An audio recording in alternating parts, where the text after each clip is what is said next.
Hi, this is Shelly from McPherson Arts and Crafts, and I'm here with Brenda, and she's got some exciting news. Hi guys, so with me here is my wonderful daughter-in-law Jasmine and my fantastic granddaughter Jocelyn, and they have come up with a creation called Jazzy Puppet dolls.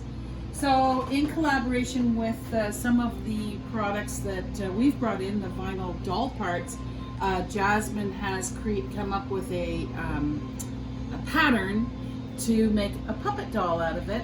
Between their own Shelly Marie and Jasmine, they've designed these outfits, the bodies, so that a child can use it. Now, Jocelyn here is showing you that she's got her hand in here and she can maneuver this puppet the way she wants to.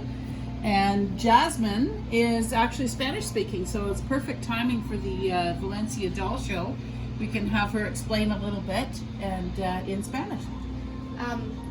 Buenas tardes o buenos días a la hora que ustedes vean este video. Estas son unas noticias emocionantes.